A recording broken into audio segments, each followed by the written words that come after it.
Ang ganda nga ng panibago natin ditong tambayan mga mare kasi naman napakagaganda nga rin ng mga upuan. Bukod nga doon, hindi tayo mababakante kasi nga napakarami na naman nga nating mga tanim. Nagkayayaan nga kami na isama nga ulit si Gael dito. Total maaga naman nga mga mare, pero tingnan niyo naman si Gael dinedede na naman nga yung kamay niya. Ayaw niya nga mga mare ng patupat, mas gusto yung daliri. Kaya lang matatawa ka, buong daliri ang inilalagay sa bibig niya. Tiningnan na nga rin namin to kagabi kasi kahapon hindi namin napuntahan, pero ang ganda na nga ng mga upuan. Tamang-tama talaga kapag kaya na nga ni Gael maglakad ay dito siya maglalakad, kaya lang puro uling nga dito. May mga nagsasabi nga bakit nga daw itim nga yung lupa nga dito. Base nga sa sinabi ni tatay, ipa nga daw to na sinunog. Kaya ganyan nga mga mare, talaga namang napakauling nga kahit pag medyas ka, paglabas mo nga dito puro uling yung paa. Pero maganda naman nga talaga to sa pananim. Ito pala ang magiging itsura nga ng tambayan nga natin dito. Ayan, may mga upuan, tas magkakaroon dyan ng isang lamesa. Ang sarap kaya dito magmuni-muni nga mga mare. Bukod nga doon, tuwing umaga may dumadaan nga ditong pandesal.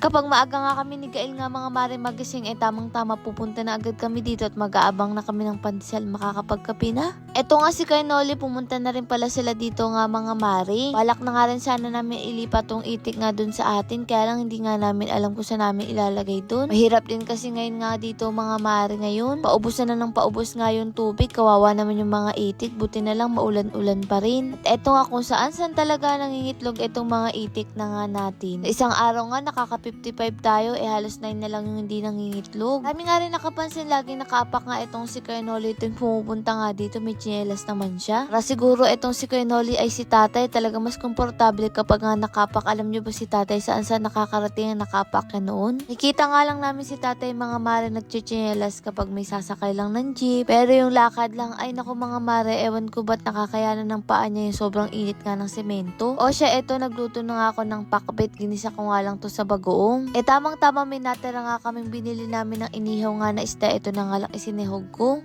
Kung dito nga mga mare, eto ay bulang lang, sa abra naman ay inabraw. Habang nagluluto nga ako, eto naman si Ran nagwalis na nga rin kasi may mga nalaglag din mga gulay. Nauna na nga rin akong kumain kasi gutom na naman nga ako kasi sa akin pa rin naman dumidede si Gael. Hanggang ngayon nga marami pa rin ako natatanggap kung ano nga ang gatas ni Gael. Non-optic pro nga yun mga mare. Tapos sa akin, kaya talagang tingnan nyo naman yung katawan niya. At nagtatanong nga ako may vitamins ba si Gael, wala pa nga po. Wala pa siyang iniinom bukod nga sa gatas nga niya. At eto nga sila Kuya Richard, kumain na nga rin dito. Ako mga mare, sobrang excited ko nga sa inyo ipakita yung magiging lutuan nga natin dito. Hindi na lang din kasi kami bibili nga ng lababo. Papasadya ko na nga kila Kuya Tolit yung lababo nga natin dito na sementado. Nakakaiba nga din yung lutuan natin kasi tamang-tama kapag nga mga mare mahangin dito, kapag yung ginawa yung kalan na gusto ko, tamang-tama din. Hindi ko na nga kailangan magharang-harang pa nga ng yero. Pero kasi sa totoo lang mga mare, sa panahon nga natin, sa generation natin ngayon, dahil aminin man natin sa hindi, napakagulo na ng mundo. Kaya napakalaking bagay na meron tayong ganito kasi kahit papaano kapag may mga problema tayo, umupo lang tayo dito, makipagkwentuhan sa mga magulang natin, sa pamilya, talagang mawawala lahat ng pag-aalala mo kinabukasan. Sabi nga, nasa syudad ang pera, nasa probinsya ang saya. Totoo naman yun, di ba mga mare? Kaya siguro ngayong sa edad namin, nawiwili nga kami sa ganito nga mga maring buhay. Mas nare-relax kasi kami kapag ganito. Ang sarap din kasi pumitas nga ng mga gulay. Bukod nga kasi doon, ito na lang din talagang nagiging libangan nga ni tatay. Alam nyo naman, dekada nga siya at buong buhay niya nagtatanim nga siya ng palay. Sa ngayon, hindi pa natin kaya bumili ng palayan, pero etong gulayan ay sakto na nga to kay tatay, nakakapag-exercise nga siya. May pa rin pala nagtatanong kung nasan yung aso nga natin sa kabila. Dinala na nga rin namin dito. May CCTV naman nga tayo sa kabila, kaya okay lang naman maiwan doon yung mga itik. Babait naman nga yung tao nga doon.